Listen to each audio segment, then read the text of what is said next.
Greetings, everyone, because I don't know the timelines. And the beauty of being in this kind of conference is that I don't know who is online, I know who is live, so I can dispense with protocols with impunity.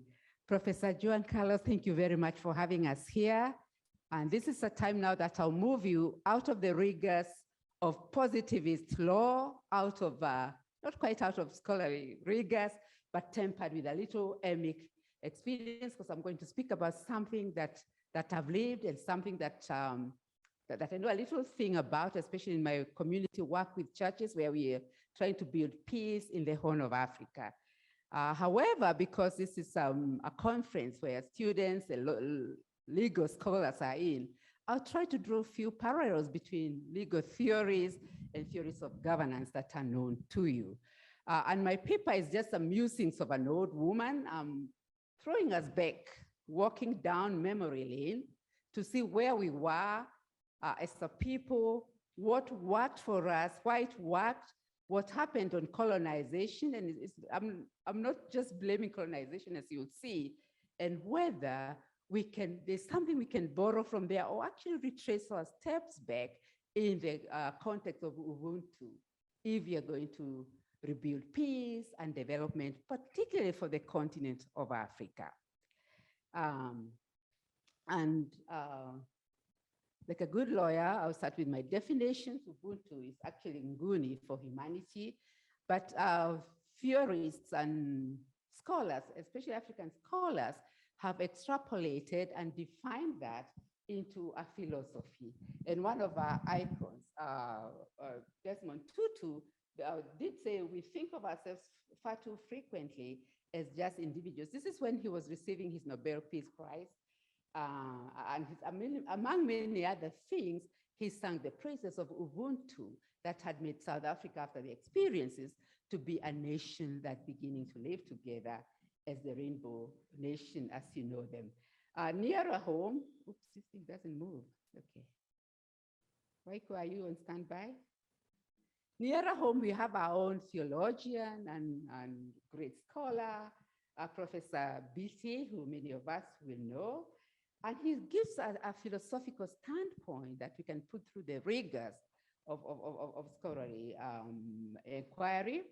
And he connotes Ubuntu as interconnectedness of human persons derived from a universal bond, humanity to each other. I'm just looking at the other main themes of his theory. And it's a relationship between nature and man, which is important for us, the living, the dead, and posterity. And when he says I am because we are, and since we are I am, this encompasses all these notions.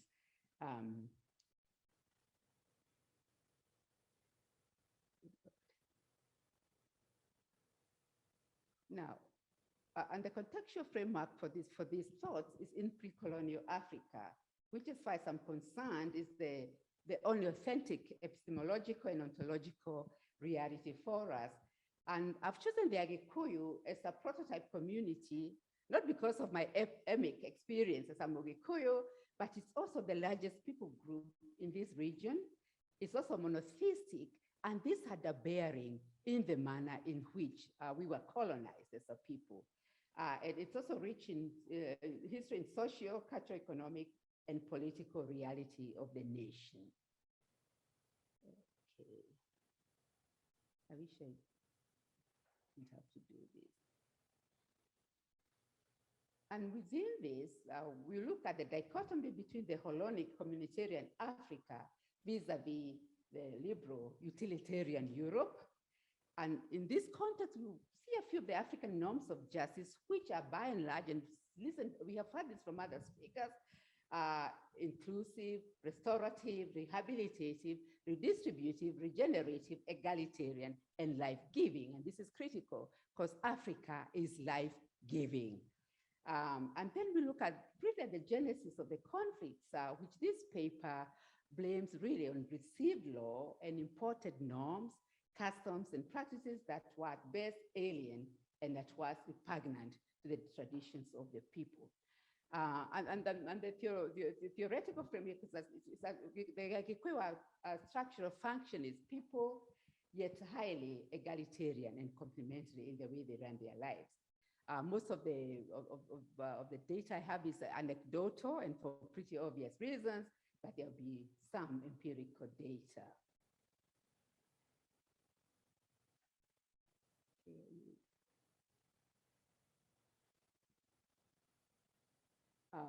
The history of the Agîkûûyû is both empirical and mythological. I really won't go into that, but there's a belief that they are Bantu that migrated from the north, and therefore out of this they could have a tint and a hue of the Hebrew mythology of creation. And as you remember, the Agîkûûyû are monotheistic, unlike many other African people.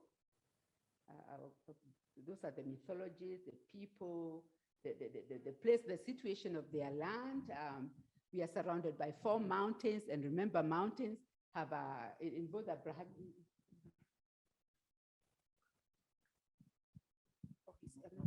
Oh, okay. Oh, sorry. Can you hear me now? Please, if you don't hear, raise your hand or do something. This is Ubuntu.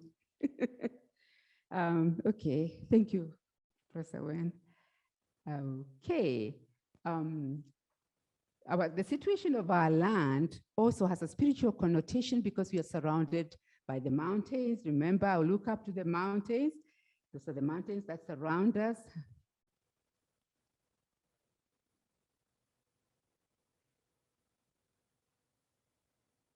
And what really informs this, and again, they are big people group. And what really informs our Ubuntu, our brand of Ubuntu, is our religion, philosophy, and ethos of life.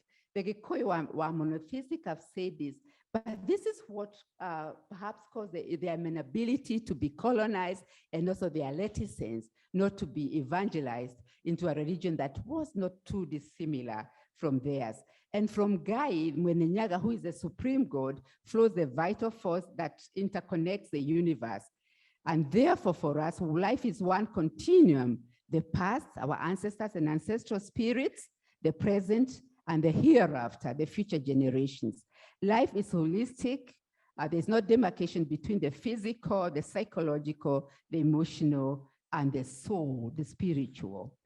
And so in the way we mediate our lives, this it comes into play. Today, 70% practice Christianity. The rest are traditional and other religions.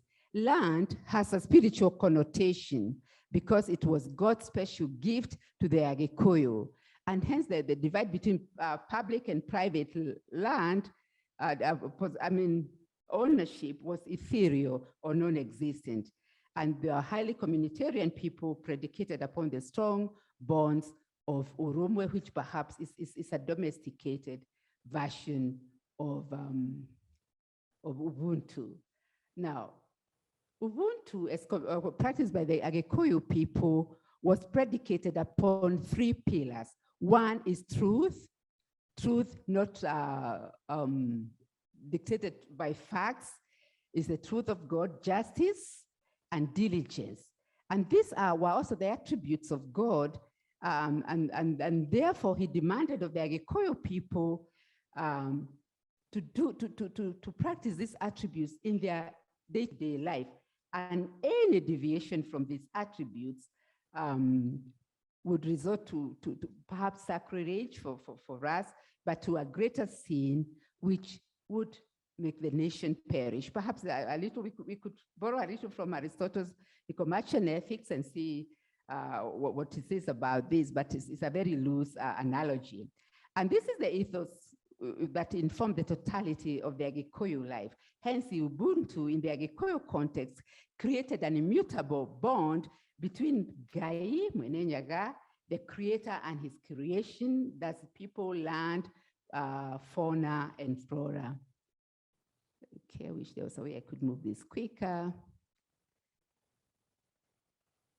And this now dictated the way the Agîkûûyû governance and this Ubuntu, this bond between God, the land, and the people is what dictated the Agîkũũyũ life in terms of governance and public administration. And the first attribute, the first cardinal principle was divine commission, perhaps what you call Missio Dei in our context. And in the management and administration of the civic, political, and economic affairs of the people, it was a divine duty and a stewardship to Mwene Nyaga, and therefore it had to be taken within the confines of his justice, truth, and diligence. And when you look at chapter 2 of our constitution, the article 10, and also leadership, you see a little of this enshrined in modern day constitution. Again, I've made a reference to the Nicomachean, whatever. The second one, I think I've lost something.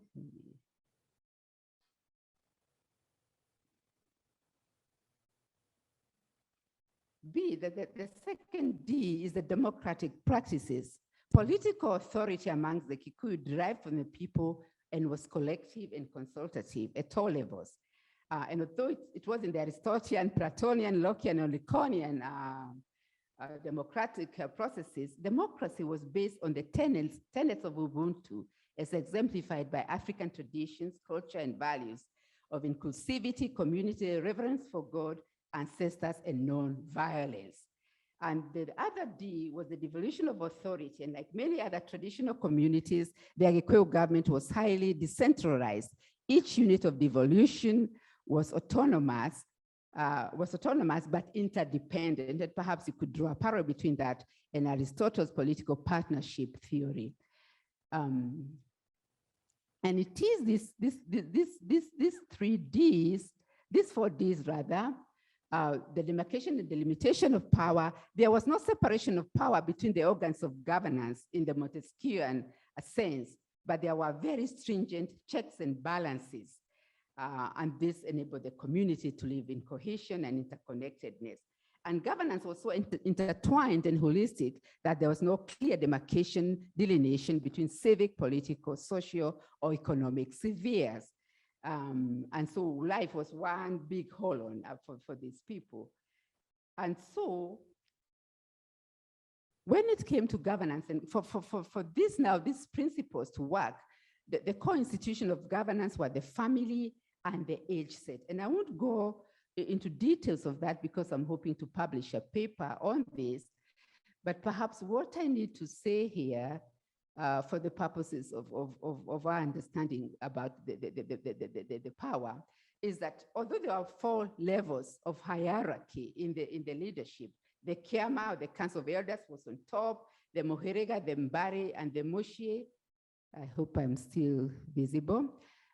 These levels of devolution were not necessarily hierarchical in exercise of authority, but depending on the matters at issue, whether it was judicial, legislative, or executive, the relationships could be hierarchical or vertical, but were always intertwined and interconnected. As we see, when it came perhaps to declaring war, it was the Council of Elders that would do it.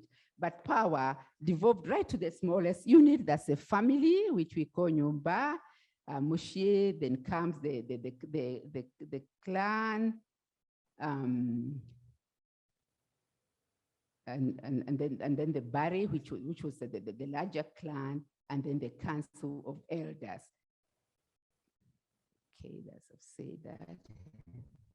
Now, the highest authority in the land in whom vested the powers of functions of the judicial, legislative, and executive was the Kiama. As there was no doctrine of separation of power, the Kiama could, according to the needs of the day, constitute itself into a court, a legislature, or a war council.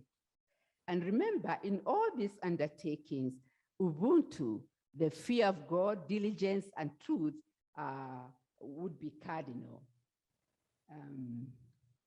Talked about the Kiama. The Kiama had a leader called Muthamaki, not the present day lords, but he had no executive powers. I think I'll run very quickly from that. Those are the little demarcations of the Kiama and what involved the war council and the age sets.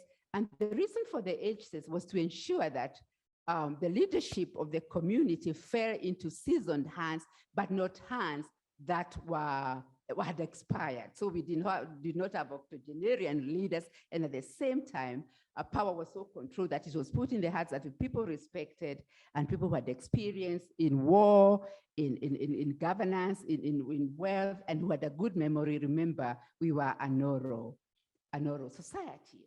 Now, I'll run very quickly from the age sets. This is what is in history, in descending order, in known history, to a core critical part of Ubuntu, the position of women in the Agîkûûyû socioeconomic political organization. Now, there's a general misconception, in fact, it's a myth, especially from those of us who are educated in the European capitals and European scholars, that because women were not visible in the public domain, they were underclassed. African women were never underclassed. The functions and roles of the community were gendered, but they were nonetheless egalitarian, complementary in terms of value tags. And as we go along, we get to understand what this is. Women were revered for their reproductive role as mothers, as co-creators with God, and as repositories of traditional knowledge, such as medicinal herbs and lunar cycles. Women would know when to go to war, when not to go to war, when to harvest, when the children would be fertile. Therefore, they had great influence on the affairs of the Agîkûûyû people. Now, although they did not hold title to land or livestock, no dispose of family property would take place without the informed consent of the senior wife or other wives. And when you look at Article 45 of our Constitution, Sub-Article 3, our Marriage Act 2014, our Land Act 2012, you see this principle enshrined in our statute books. And in matters of leadership, the elders of the Kiama would never make a decision, especially a decision that would affect the nation, like going to war, without taking time to consult their wives. These are women who'd never come to the public realm, but at the home, what we call pillow talk, they would talk to their husbands and tell them why it wasn't right to go to war. And therefore, women had a critical role to play in the lives of their people. Never mind that they never came to the public realm. And the same principles did apply in the management of public administration. The main thing here is that the mainstay of the Agîkûûyû economy and livelihood was land, agriculture, and pasture. And therefore, public administration praxis was informed and rotated around this core natural resource. And although they would appear to have been, the agrarian Gikuyu would appear to use the Arik's agraria industrial model, they were as if they were held in the prism of their clan-based communalistic divine authority reality. They nonetheless had room for their rules to evolve, and perhaps those are the beginnings of law reform as we know it today. Now, founded on Ubuntu, public policy and administration were predicated again upon the dictates and precepts of the Gikuyu ethic of truth, justice, and diligence. They were not purely deontological in the Kantian and Bentham's and Calvin's theories, but they all rotated around the fear of God and ancestors. Again, I've spoken about gender justice, that although the Gikuyu were structural functionally society, functions, players, and roles were egalitarian and complementary. I'll go very fast. Now, the principles, remember their public administration, the big thing is land. And the praxis was more ecological than ossified. And where there was a division of labor, it was dictated by circumstances. And you could see in some communities, it's women who would build, perhaps when the men were at war, or they had gone for an itueka, and vice versa. So we never had these Victorian modes of division of labor, that underclass, some gender. Now, when we come to public administration of the assets, most of the public property was land-based, and therefore public administration was a public duty between the landowner and the users, and was predicated upon a strict and written code. And I think I'll skip that because of time. But one thing I want to say is that the Agîkũũyũ people, they never used land for speculation, because it would be unjust to have land when others didn't have land or things to eat. And when we look at the use of land, and it depended on the user, the principles of non-excludability, non-rivalry, and non-rejectability applied. Our water supplies and waterways were a public good, and every landowner was expected to conserve them. Minerals, we only had salient earth and clay. Perhaps if we had gold, things would be different, but minerals were never sold. But if you came and got minerals from either salt for your animals or clay to build your pots or to whitewash your home, you are duty bound by convention to give me a gift, but they were never sold because they were public good that could never no one could be excluded from them. Same with timber, and it was only cut when there was need to build or need for firewood, for fuel. The non-physical public goods, the same principles applied. There was peace as a public good, and peacekeeping began at home, again ruled by the very strict Ubuntu principles. When an external threat was detected, there was a lot of arbitration, and if things didn't work, war was declared.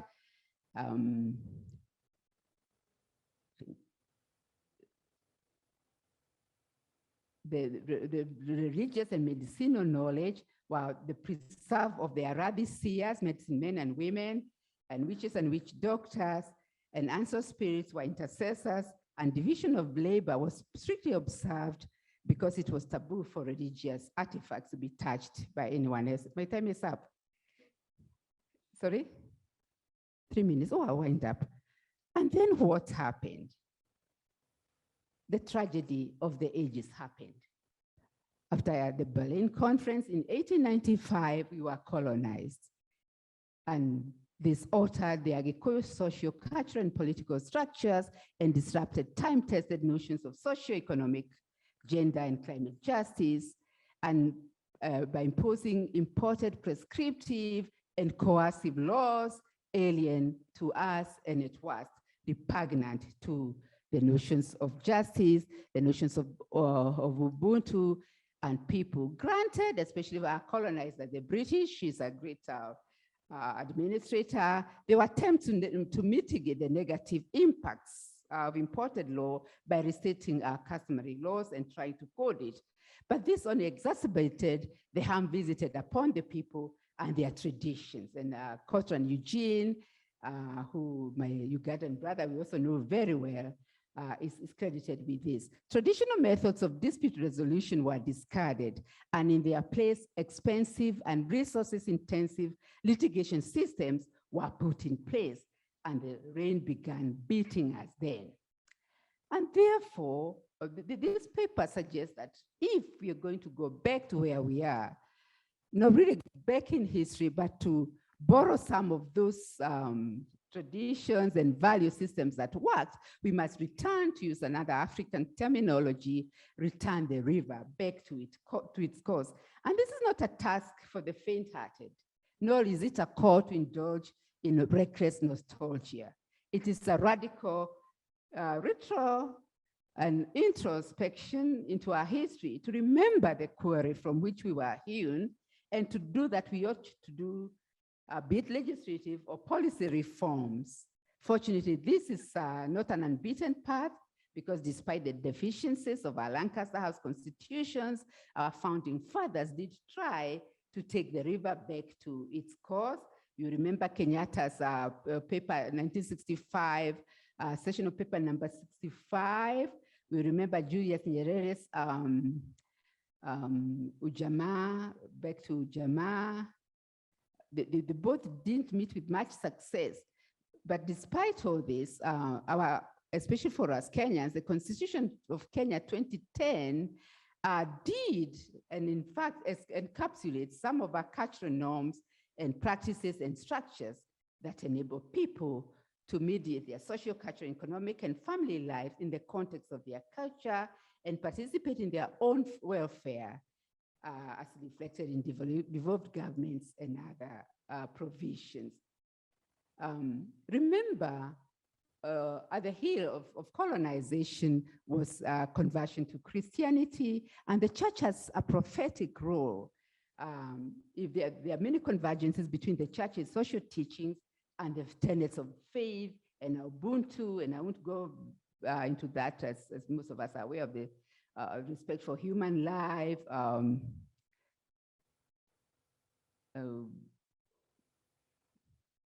oops, this thing is.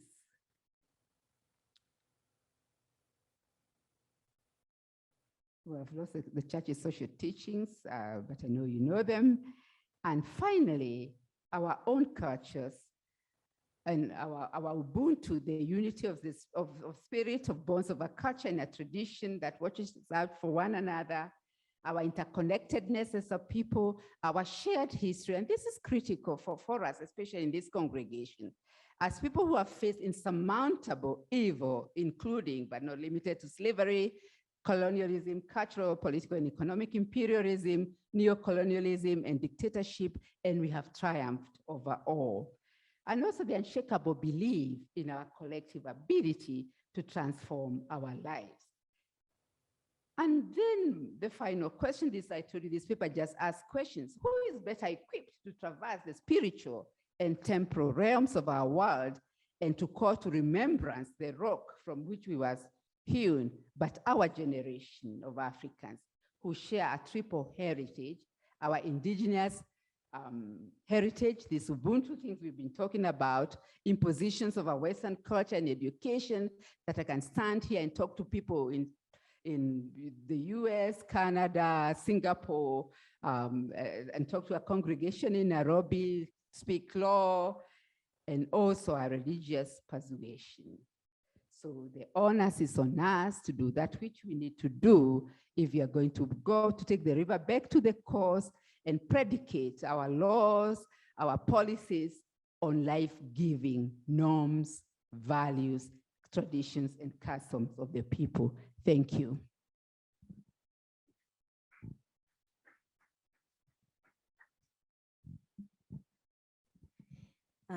Thank you very much, Njeri, for the enlightening presentation. Does anyone in the audience have any inquiry?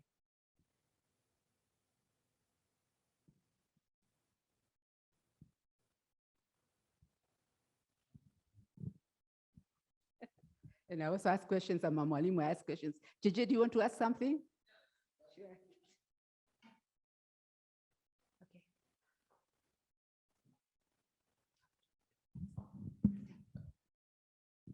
Dean, thank you very much. I just want to ask one question. Could you just differentiate to us the different workings of the rikas and the kiamas?